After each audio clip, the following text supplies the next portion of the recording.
Welcome everyone to History Gone Wilder, part of Half History Will Travel. I'm your host, the Wilder historian, Dr. Lucas Wilder, and last time I covered the Battle of Newmarket Heights.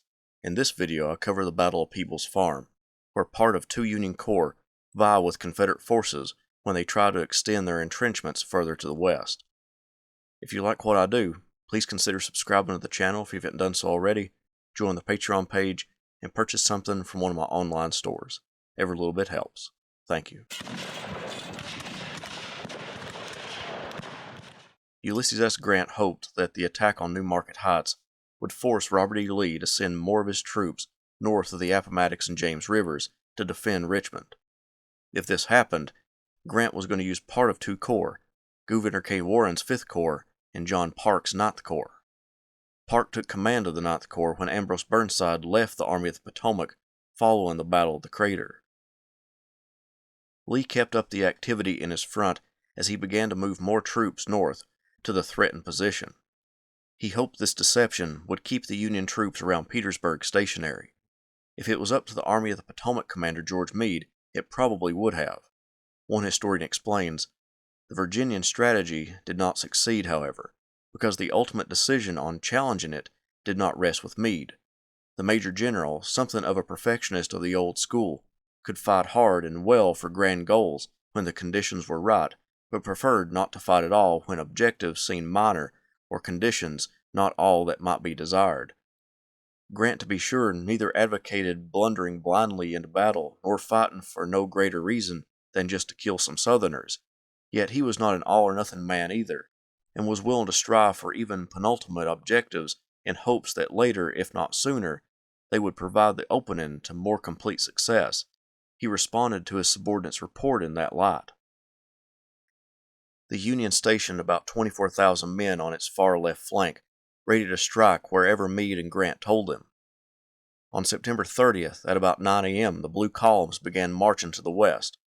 Over the course of about 9 or 10 days, Confederate infantry had worked tirelessly to construct earthworks to guard their extreme right flank. The entrenchments and forts were in various states of construction, some nearly complete and some barely could be considered fortifications.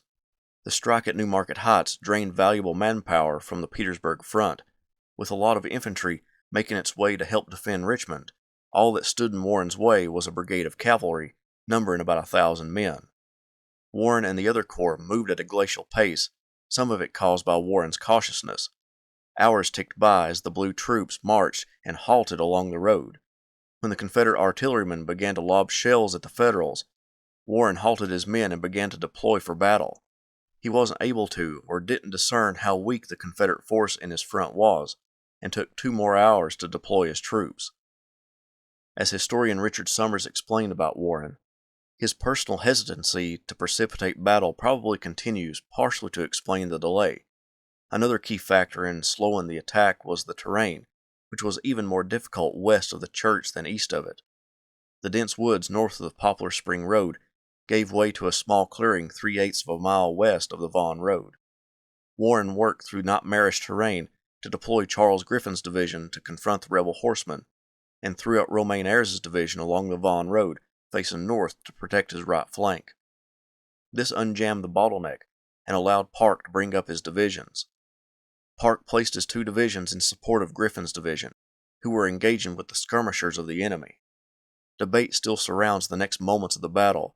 Some historians believe Griffin's division got anxious under the shelling of Confederate artillery, and some believe Warren ordered the movement, but either way, Griffin's 3 brigades rushed forward toward the Confederate works.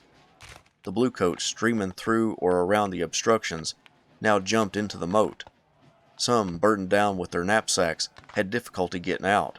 Many more, though, soon clambered up the exterior slope and planted their flags on the ramparts. The blue tide surged over the Confederate fortifications, driving the rebels away from their position, and began capturing enemy troops and artillery pieces. One of the captured artillery pieces was one that the Confederates captured at the Second Battle of Reams Station on August 25th. Colonel James Gwynn, one of Griffin's brigade commanders, rode up the ramparts on his horse, but the animal lost its footing and the horse fell on Gwynn, injuring him badly. Ellis Spear of the 20th Maine took over the brigade. Following the successful attack, John Curtin's brigade extended the line to the north and Simon Griffin's brigade advanced past the 5th Corps. The other 9th Corps Division extended the Federal line to the southwest, with John Hartranft forming on the 5th Corps' left and Samuel Harriman refusing the line to the south to guard the flank. Napoleon McLaughlin's brigade went into reserve near the Peebles house. Most of the Union brigades stopped at the rebel works, but a few regiments from Spear's and Griffin's brigades advanced north and northwest, where they encountered heavy opposition from enemy skirmishers. Most likely, Warren's hesitancy to move forward came from what happened a few weeks prior at Globe Tavern, when an unexpected attack nearly cut him off from the rest of the Union Army. His actions make clear, however, that worry over being counterattacked outweighed his commitment to renewing the advance. Park's conduct throughout the afternoon, moreover, reveals him even more hesitant than the New Yorker in his unaccustomed role of corps commander. These personal shortcomings of the two responsible generals, plus their worry about strong Confederate forces reported to have been in the area earlier in the week, completely paralyzed their strike force for a crucial hour following the breakthrough at Fort Archer. By giving rise to these fears in the Yankee leaders, those phantom forces from outdated Union intelligence reports did a far better job than Joel Griffin's shaky troops of retarding the Federal advance and guarding Lee's supply lines in early afternoon. Another major obstacle preventing the two generals from pushing on to the objective, the Boydton Plank Road, was that they were co-equal in this operation, with no designated commander. If one or the other had been directed to command the entire operation, there may have been more of a willingness to press on after the first initial success. The over 20,000 Union soldiers stayed mostly inactive following the capture of the rebel works.